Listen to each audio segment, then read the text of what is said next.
Hello friends, welcome to my channel. मैं हूं अमृता और आज हम बात करने वाले हैं चौरी चौरा इंसिडेंट, यानी कि उस चौरी चौरा की घटना के बारे में जिसकी वजह से महात्मा गांधी को जेल जाना पड़ा और उनके द्वारा शुरू किए गए नॉन कॉपरेशन मूवमेंट यानी कि असहयोग आंदोलन को भी बंद करना पड़ा। सो चलिए वीडियो को शुरू करते हैं। और वीडियो को शुरू करने से पहले एक रिक्वेस्ट कि प्लीज़ हमारे चैनल को सब्सक्राइब करें और ये वीडियो अपने फ्रेंड्स के साथ भी शेयर करें। So, Chauri Chaura incident took place in Chauri Chaura village in Gorakhpur district of Uttar Pradesh on 4 और 5 फरवरी 1922। यानी कि जो चौरी चौरा कांड है ये उत्तर प्रदेश के गोरखपुर ज़िले के चौरी चौरा नामक एक छोटे से गांव में एक छोटे से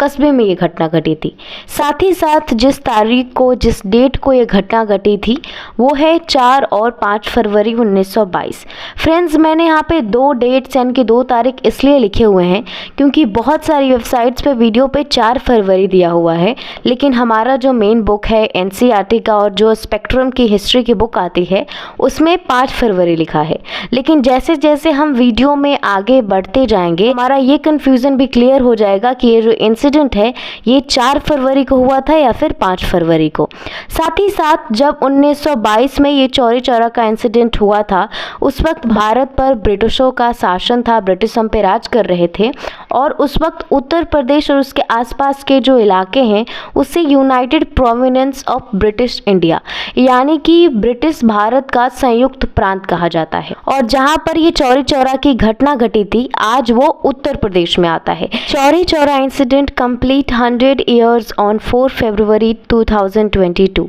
यानी कि 4 फरवरी 2022 को इस घटना को पूरे 100 साल हो चुके हैं। और इस घटना के 100 साल पूरे होने पर उत्तर प्रदेश में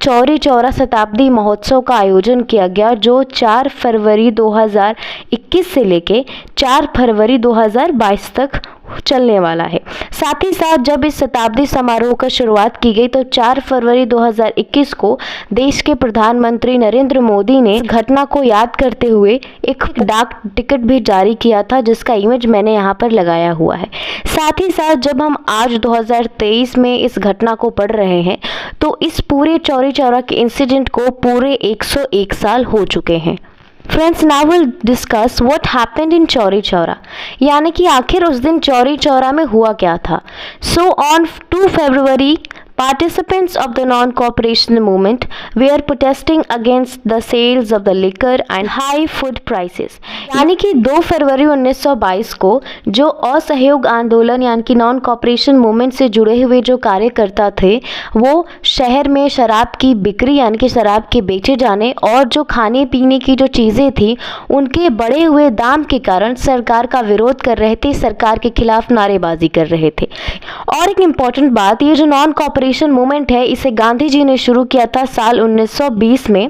और ये जो प्रदर्शन चल रहा था सरकार के खिलाफ जिसमें लोग शराब की बिक्री और ज़्यादा दाम होने की वजह से सरकार का प्रदर्शन कर रहे थे, ये एकदम शांतिपूर्ण प्रदर्शन था, एकदम पीसफुल प्रोटेस्ट था जिसमें ये लोग कोई हिंसा नहीं कर रहे थे, बस सरकार के खिलाफ नारेबाजी कर रहे थे और मांग कर रहे थे कि ये जो सारी जो चीज़ें हैं उसे सही करनी चाहिए। लेकिन वहीं पर चौरी चौरा पुलिस स्टेशन के जो पुलिसकर्मी थे उन्होंने इस पूरी भीड़ पर बिना वजह के लाठीचार्ज कर दी जिसकी वजह से बहुत सारे नेताओं को चोटें आईं, बहुत सारे लीडर्स को अरेस्ट करके उन्होंने इस चौरी चौरा पुलिस स्टेशन में भी रख दिया जिसकी वजह से लोग काफ़ी ज़्यादा गुस्से में आ गए क्योंकि वो एक पीसफुल एक शांतिपूर्ण तरीके से प्रदर्शन कर रहे थे। और एक इम्पॉर्टेंट बात मैं आपको बता दूं, ये जो स्थानीय प्रदर्शन चल रहा था जिसमें लोगों को काफ़ी ज़्यादा पीटा गया पुलिस की तरफ से, इसका नेतृत्व वहाँ के ही एक लोकल नेता भगवान सिंह कर रहे थे, ठीक है, जिनका नाम भगवान सिंह अहिर कहा जाता है और इन्हीं भगवान सिंह को इस चौरी चौरा इंसिडेंट का हीरो भी कहा जाता है। On 4 February 1922, people started protesting against the police। यानी कि जैसे ही लोगों को पता चला कि कैसे पुलिस ने 2 फरवरी को लोगों को बिना किसी बात के सिर्फ एक शांतिपूर्ण प्रदर्शन करने की वजह से इतना ज़्यादा पीटा है और उन्हें जेल तक में डाल दिया है, सो इसके बाद आम लोग थे वो भी इस प्रदर्शन के साथ जुड़े और उन्होंने जो पुलिस थी उसके खिलाफ प्रदर्शन करना शुरू कर दिया। और ये जो प्रदर्शन था ये 4 फरवरी से शुरू हुआ जो पुलिस के खिलाफ किया जा रहा रहा था। साथ ही साथ ये जो 4 फरवरी को प्रदर्शन हो रहा था, इसमें बहुत कम लोग अभी शामिल हुए, ठीक है, इसलिए 4 फरवरी को कोई भी बड़ी घटना नहीं हुई उस दिन। On 5 February 1922 police fired upon the protesters due to which many protester got injured. यानी कि 4 फरवरी को ये लोग जो पुलिस के खिलाफ प्रदर्शन कर रहे थे, बहुत कम लोग संख्या में थे, इसलिए कोई कुछ नहीं हुआ, ठीक है। लेकिन जब अगले दिन ये लोग पुलिस के खिलाफ प्रदर्शन कर रहे थे तो पुलिस ने उन पर गोलियां चला दी, जिसकी वजह से बहुत सारे कार्यकर्ता घायल हो गए और माना जाता है कि लगभग 3 कार्यकर्ता जो थे उनकी गोली लगने की वजह से मौत भी हो गई। साथ ही साथ जैसा मैंने ऊपर बताया कि 4 फरवरी को बहुत कम लोग इस प्रदर्शन में शामिल हुए, लेकिन अगले दिन 5 फरवरी को लगभग 2000 से 2500 लोग इस प्रदर्शन में शामिल थे, जिसकी वजह से बहुत सारे लोग घायल हुए और इस घटना ने न सिर्फ लोगों को घायल किया बल्कि उन्हें और गुस्सा दिला दिया। In the retaliation, crowd attacked and set fire to the police station, which killed 22 policemen। यानी कि जैसा कि मैंने ऊपर बताया कि जैसे ही पुलिस ने लोगों पर गोलियां चला दी तो ना सिर्फ लोग घायल हुए, लोग काफ़ी ज़्यादा गुस्से में आ गए और उसके बाद गुस्से में आने के बाद उन्होंने जो वहाँ की पुलिस स्टेशन थी, यानी कि जो चौरी चौरा पुलिस स्टेशन था, उसे ही आग के हवाले कर दिया। और इस आग की वजह से वहाँ पर काम करने वाले जो 22 पुलिसकर्मी थे, चाहे वहाँ के दरोगा हों या फिर वहाँ के जो कांस्टेबल, जो हवालदार थे, वो उन्हें मिलाकर टोटल 22 लोग इस आग में जलकर मर गए। यानी कि ये है वो चौरी चौरा का इंसिडेंट, ये हुआ था उस दिन चौरी चौरा में। साथ ही साथ हमने ऊपर जिस कन्फ्यूज़न की बात की कि ये इंसिडेंट 4 फरवरी को हुआ कि 5 फरवरी को, उसका जवाब है 5 फरवरी, क्योंकि जो इंसिडेंट शुरू तो 4 फरवरी से हुआ था, लेकिन जो मेन आग लगाई गई उस पुलिस थाने में वो 5 फरवरी को लगाई गई। साथ ही साथ इस चौरी चौरा की घटना ने महात्मा गांधी द्वारा शुरू किए गए असहयोग आंदोलन को एक हिंसक रूप दे दिया, क्योंकि महात्मा गांधी ने जब उस आंदोलन को शुरू ही किया था तो उनका मोटो यही था कि हमें अहिंसक यानी कि बिना हमें कोई हिंसा किए शांतिपूर्ण तरीके से इस आंदोलन को चलाना है।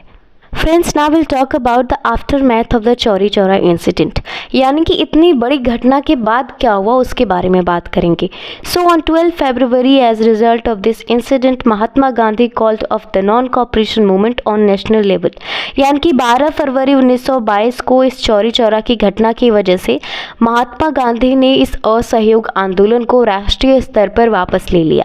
यानी कि अब इस आंदोलन के तहत कोई भी प्रदर्शन, कोई भी कार्यक्रम देश में नहीं होगा। साथ ही साथ महात्मा गांधी का ये फैसला पंडित जवाहरलाल नेहरू और सुभाष चंद्र बोस और मोतीलाल नेहरू जैसे बड़े बड़े नेताओं को काफ़ी ज़्यादा चौंका गया, क्योंकि जब इस आंदोलन को महात्मा गांधी ने वापस लिया तब ये आंदोलन देश में जोरों पर था, अपने पीक पे था। लेकिन इस चौरी चौरा के इंसिडेंट की वजह से महात्मा गांधी को इस आंदोलन को बंद करना पड़ा और साथ ही साथ जो ब्रिटिश सरकार थी उसने इस मूवमेंट पे 6 साल के लिए बैन लगा दिया और ब्रिटिश सरकार ने महात्मा गांधी को भी 6 साल की सज़ा सुनाई इस इंसिडेंट का जिम्मेदार मानते हुए। हालांकि जब मार्च 1922 में गांधी जी को जेल हुई तो उसके 2 साल बाद यानी कि 1924 में ही उन्हें छोड़ दिया गया, क्योंकि उनकी जो सेहत थी, जो उनकी स्वास्थ्य थी, वो सही नहीं थी। Total of 225 people were brought to the trials at the Gorakhpur court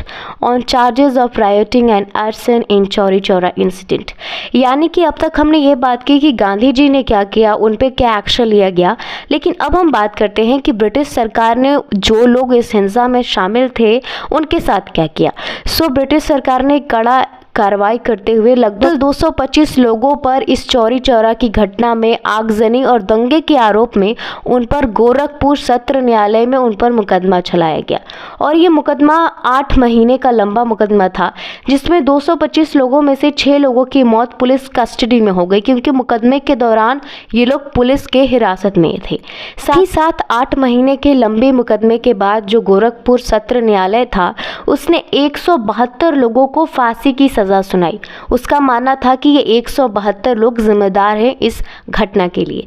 और इस पूरे मुकदमे में 225 लोगों में से सिर्फ 47 लोगों को ही गोरखपुर सेशन कोर्ट ने छोड़ा, यानी कि उनका मानना था कि ये 47 लोगों ने कुछ नहीं किया है। लेकिन ये जो फैसला था 172 लोगों को फांसी पे लटकाने का, ये आखिरी फैसला नहीं था। कुछ टाइम बाद इलाहाबाद हाई कोर्ट ने इस फैसले को रिकंसिडर करते हुए सिर्फ 19 लोगों को फांसी की सज़ा सुनाई और जो बचे हुए लोग थे उन्हें अलग अलग अवधि के लिए कारावास में भेज दिया। यानी कि ये है वो पूरी चौरी चौरा इंसिडेंट की कहानी कि कैसे शुरू हुआ और इसका आखिरी अंजाम क्या हुआ। आज के इस वीडियो में इतना ही। वीडियो को पूरा देखने के लिए बहुत बहुत धन्यवाद और नीचे कमेंट में उन टॉपिक्स का नाम लिखना ना भूलिए जिन पर आप हमसे वीडियो चाहते हैं।